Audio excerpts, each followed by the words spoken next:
Well, hello. Welcome to Real Talk with Dr. Irie. This is Dr. Irie, and it is Tuesday, and you know what that means? That it's time for me to go live on YouTube. So, welcome to my YouTube channel. Listen, I don't want to keep you long, but I do want to talk about something tonight. What do you do with your hurt? Let me say it again. What do you do with your hurt? Now, what I did not say was how to avoid getting hurt. Because the truth is, we live in a world that is hateful. We live in a world where people are going to hurt us. We are going to be hurt. So the question isn't how to avoid it, but what do you do with it? What do you do when it happens to you?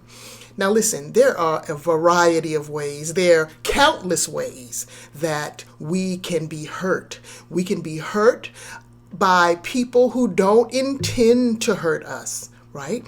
We can be hurt by people who intentionally hurt us. We can be hurt by people who are hurt themselves, who want to hurt other people. So that would kind of be intentional, right? And so it's going to happen to us. And often we get hurt and we hold on and hold on and hold on to it because we don't know what to do with it. And so I want to encourage you today to do something constructive with your hurt. Now, you're not going to be able to do something constructive with your hurt as soon as you get hurt, right? Because, listen, it hurts and it takes time to heal. Healing takes time. And no one can tell you how long your healing from hurt is supposed to take. So don't fall into that trap. Don't feel guilty if it's 2 months later or even a year later and you're not completely over the hurt.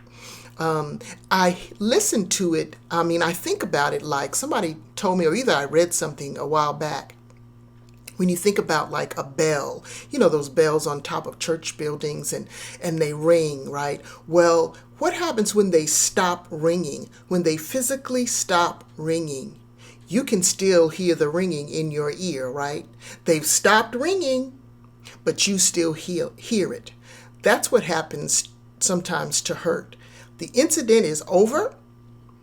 Maybe we've even moved on, and maybe we have even in our minds said that we forgive the person or people or institution or situation or employer or friend or ex-husband or ex-wife. Maybe we have said, I forgive you, and we meant it from our heart, but we still hear the ringing in our ears, right? We still get triggered when we go to a certain place or we hear a certain song or we read something. We still feel it because although the ringing has stopped, although the incident is over, our emotions are still remembering what happened. And that is normal because it takes time, right? So first thing, give yourself the time that you need to heal. And what that means often is allowing yourself to feel the pain. Oh boy.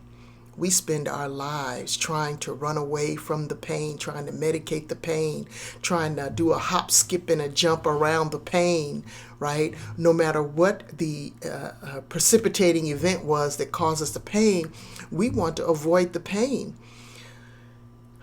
But I think it was Dr. Renita Weems, a Hebrew Bible scholar. I think I heard her say that pain is the dues we pay for living in this world. Pain is going to happen.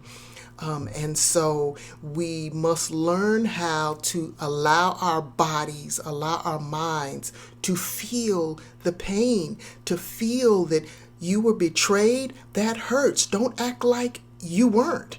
Right? You were rejected, abandoned, physically abused, sexually abused, whatever. Don't act like you don't feel the hurt and the pain that you feel. So allow yourself to feel the pain. And I know from personal experience how excruciating that is.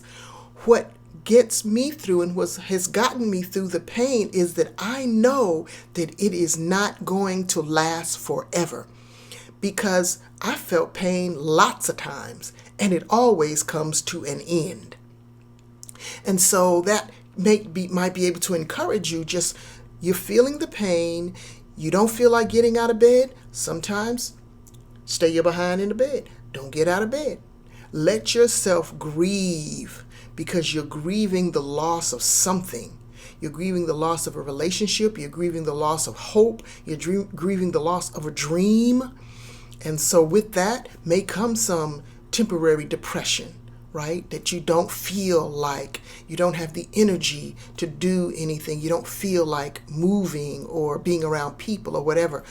Give yourself that space to feel what you feel, right? So let yourself feel what you feel. And at some point, the pain will lessen. It will. Again, no one can tell you how long it's going to take. But one of the things that has helped me to work through my hurt is to be creative.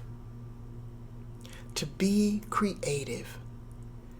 Find something within you, because you are a creative human being, right? Because if you are a human being, you are creative because the Creator made you, and the Creator gave you some of that creativity when you were born, right? You have some of that. So tap into that creativity. Maybe you've got some latent artistic ability, right? Maybe you're a seamstress and you can sew. Maybe you're a writer of short stories, but access that's the word I was looking for, access. Access your creativity. That can be very helpful to handle the hurt, right? So what do you do with your hurt? Get creative. Get creative. Tap into your own creativity. Access that part of you that is so like God, that creative spark, that creative energy. So that's all I wanted to say today. I just want to encourage you that when you are hurt, allow yourself to feel the hurt, allow yourself the pain, allow yourself to grieve, and at some point, why don't you try tapping into your creativity, accessing your own creativity. All right. Well, listen, that's it for me. But before I go, I want to ask you to do something. Can you subscribe to my channel? Will you do that for me? Will you subscribe to my channel below? And also up top on the right, there is a bell. If you will click that bell, every time somebody subscribes to my channel, the bell rings. Ringing the bell like I was talking about earlier. But do that. Subscribe to my channel. I really appreciate you. Listen, peace. Now go be great. Bye-bye.